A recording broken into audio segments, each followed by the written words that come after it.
You were very live. Good. I like that. I'm live. Makes me feel live. Eh, whatever. Okay, well, I wasn't sure if I was going to do a stream today, but I thought I'll do it anyway. And now, today's stream is going to be basically a replica of the stream I did on Wednesday, which is basically spiritual schedule and agenda and alternative medicine. Okay, well, this is more the explanation of the calling of a person to do alternative medicine and stuff like that. And now, some people may think that getting into alternative medicine is not a big deal. Anybody can do it. It's whatever. And that, believe it or not, basically it may sound like that, but spiritually, to me, it's a very high calling. Okay, it's something that you're automatically pulled to, you're drawn to. Okay, because sure, there's schedules and agendas in the spirit world, but there's also the same in the physical. But the spiritual schedule and agenda that we experience here on the earth plane, that schedule is in spirit. It's not a scheduled thing that's on the earth. Okay, it's something from the spirit. It comes to you, and you're basically chosen for a certain special calling. Okay, and in this case, it's alternative medicine. In that, now,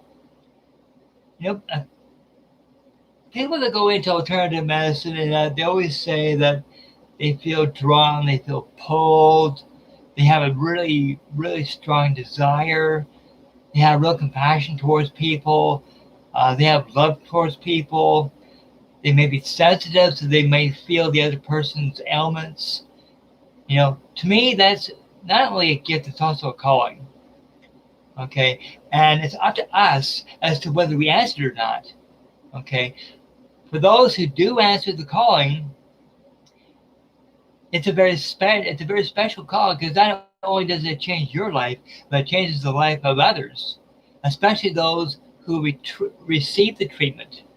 Okay, regardless of what it is, and that, to me, it's a special divine calling. Okay, and I know some people like Nick is still medium. Okay, sure, he's a great empath medium and psychic and that, but he's also a Reiki master. Okay, he not only knows Reiki inside and out and backwards, but he also teaches it. He's an instructor. Okay, which I highly admire. Okay, and then just recently he trained two amazing ladies to the same calling, and that is Tasha Mellor and Ellen Jones. Okay, those two ladies are now known as a Reiki practitioner. In other words, they've got the gift, but now they got the training. Now, hey Tinker, now, they got the training and everything. Now they can actually apply what they've learned. But you see, the energy that's needed to do this kind of job, they've had all along. Okay, so basically what they're doing is they've learned how to use their energy to heal someone else. And that, now, what kind of ailments do Reiki practitioners, what kind of ailments do they treat?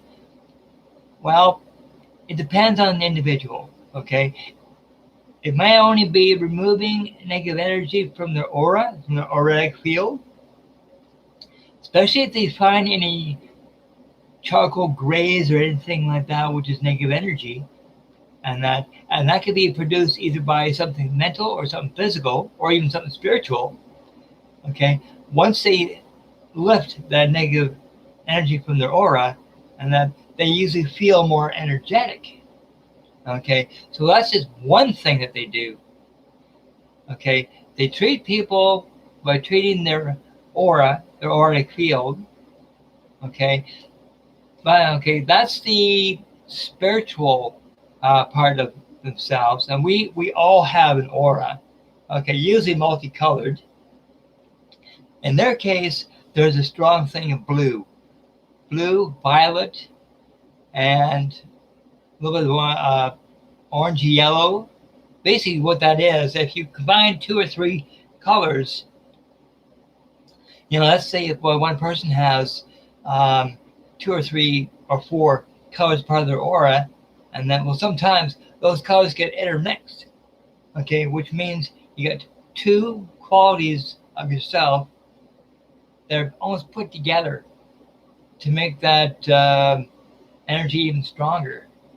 Okay, like love and healing. Okay, put 2 together. Okay, that would make you a loving healer. That kind of idea. But it's not just spiritual stuff that they're in the treat. It's also physical. Okay, and because a Reiki practitioner knows the chakra centers. Okay, well, each chakra center represents a part of the body. It represents a part of the soul, a part of the mind, a part of, especially mental. If the person suffers from depression, if they've got a physical ailment, okay, depends on what part of the body it is as to which chakra it is that's affected. Okay, well, they can treat that, and that usually just by energy healing, as well as balancing of the chakra. Okay, that's all part of Reiki. Okay, and now when it comes to those who teach it, people like that I really, really admire, like Nikki Still Medium, and that, and but yeah, that's see, when it comes to the Reiki treatment and that, like I said, it's considered an alternative medicine because the medical procedure is not of man. Okay, it's from spirit, and that, and this kind of treatment, this type of profession, if you want to call it that, has been around for, I'm pretty sure, hundreds, if not thousands of years. Okay, and now it's not just our culture that is using Reiki, or there's another term for it too, energy healing. Okay, I think it depends on the culture, your religion, as to what you call it. Okay, some people call it practicing Reiki, another person will call it energy healing, and that. But other cultures, they also do energy healing and that, but they don't call it. But I don't think they call it Reiki, and that. Like the Native American Indians, like regardless of where they are, and that Native American Indians or the tribal people. Okay, well, they had a man, it's usually a man, and although in some cultures it could be a woman, but anyway, these people, and that they were known as divine healers. Okay, and it wasn't just people that they treated. Okay, they also treated animals because they believed that whether you're man or human or animal, we're all from the earth. So whatever comes from the earth, and that has a divine power in itself. It's from the earth. Uses the power of grounding and the power of energy, and they use that to treat people. Plus, what they did was they used kind of incantations, and not like spells, but incantations. They did certain kind of rituals, natural rituals, and that as part of the earth, and a lot of these people, they were known as medicine men. Okay, not Reiki practitioners or energy healers. They were called the medicine man, and at times, believe it or not, because these medicine men were so respected in their time, and they're so respected in what they did, okay, that at times they almost elevated their authority status to that of the chief because their work was so important. And that, well, to me, the same thing should be applied to Reiki practitioners, Reiki masters, energy healers. Okay, they deserve a much higher ranking, if you want to use that term. Like their importance to me is just as important as a regular doctor, and that to me, and that because in both cases, whether you're being healed spiritually or physically by doctors, and that, hey Marilyn, that they should have a much higher in the professional field. They should have a much higher social status. Okay, not just, oh, he's just a Reiki practitioner, no big deal, just a little guy. You don't want to mess with the big guys. To me, that's being disrespectful to those in spirit, because that's where they get their energy. That's where they get their teaching, and from spirit, and from I know what comes to Nikki, and that a lot of the stuff that he's learned is from spirit, and plus he's researched on how energy from spirit, how it affects us in the physical. Okay, and he's learned how the interaction works, how our bodies respond to energy healing, whether it's physical or if you're treating the aura, so basically the main source of their gift is from spirit, and we have our own energy. Okay, see, we're given it. Each of us we're given, this incredible gift of energy, and I find it a shame for those who don't take advantage of this gift. And you can have a desire to help someone and go, the heck with them. I'm living my own life. To hell with anybody else. A person like that, I consider very selfish, very self-centered. And that people like that just don't care. Okay? And to me, that's a shame. And that because they're wasting all that beautiful, pure energy for themselves, where they can actually share that energy with others in different ways. Not just Reiki healing and stuff like that, but for doing other things as well. And that, because even when you speak, energy that comes out affects people. And that when let's say you go into a store and a person's having a bad day, you walk up to them, you say, oh, by the way, what you're doing looks amazing. Thank you so much for your service. I appreciate you. You see, the energy comes out there is positive. Okay, you're not hogging it all. The energy that comes out of you is positive. They receive the positivity. It makes them feel better. All because you shared your energy. You shared your emotional energy with them. And you know what I'm getting at? And as one person once told me, that sharing positive energy should be contagious. In other words, not just one person do it. Everybody should do it. We've got the gift for it. We've got the resources. Since the question is, do we have the proper mindset? But like I said, so especially in the younger, when you're much younger and you've got that spiritual pulling, like you think, oh, I would love to help people. I would love to treat people. I've seen people in pain. I've seen people in depression. I've seen people, down in the dumps. Man, I wish I could do something for them. I really feel bad for them. I have this yearning. I've got this pulling. I've got this desire, to help them. But the question is, how do I do that? That's where energy healing can add. Just the idea of energy healing, and that, to me, that's the first step, is to inquire on how you can use that beautiful energy to help others. Okay, because you see, we're given that gift in spirit. Okay, and it's on our agenda while we're on the earth plane. It's on our agenda, and that's to be vessels of energy for those in spirit, and that, of course, everybody's saying, think, well, how do I know I'm protected against anything evil or anything negative?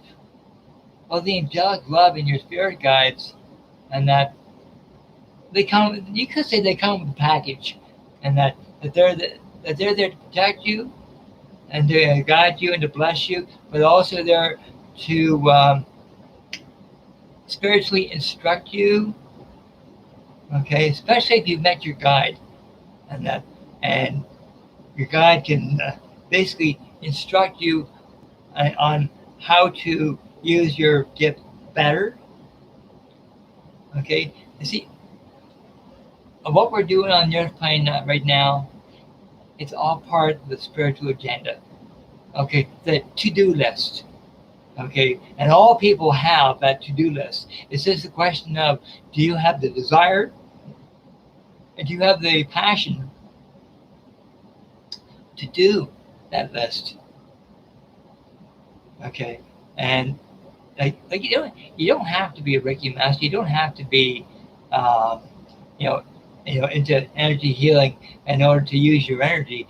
But it is a very, very high calling, in my opinion, and that's why alternative medicine is so incredibly popular among certain peoples, among certain groups, among certain cultures.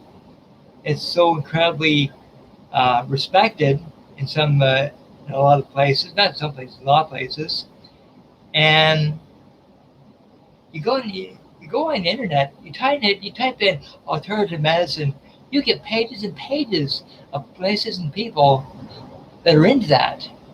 They're into Reiki treatment. They're into alternative medicine. They're into energy healing. Okay, those people, they answered the call. They felt the pulling, and they said, "Oh man, if my calling is to do that, what do I do?" And that's when the angelic love or your spirit guide would basically tell you, okay, first thing to do is to contact a Reiki practitioner or Reiki master and tell them that you've got the desire to serve. That's what I would suggest you do. And that is to email, call, whatever, a Reiki practitioner or a Reiki master and say, I want to learn how to serve, and I want to learn how to heal. And that's when they'll say, okay, it's going to be a multi-step process. Here's your first step. Okay. In that case, you've got a gift. You want to use it. You've taken the first step. More power to you. And I really hope Nikki and Tasha see this stream very soon, because I just wanted to say to both of them and to Ellen, and that thank you for your service. Keep up the good work. And thank you for fighting the good fight. But anyway, and it's not just Reiki that this idea of alternative medicine. Okay, it's not just Reiki. Okay, in the Orient, they have what is known as acupuncture. Okay, it's the same idea. Okay, they just stick. I know. It's that icky. It sounds scary. They just basically put small needles into different pressure points of the body, and how it works, I haven't got a clue. I can't say I haven't got a clue, but from the people that have actually had the treatment, they said that it worked wonders. Okay, so it's just a different method, but it's the same thing. And that as part of alternative medicine, it just nails the pressure points, and that how that works, I really don't know. But there are other ways of doing alternative medicine, energy healing. I think there's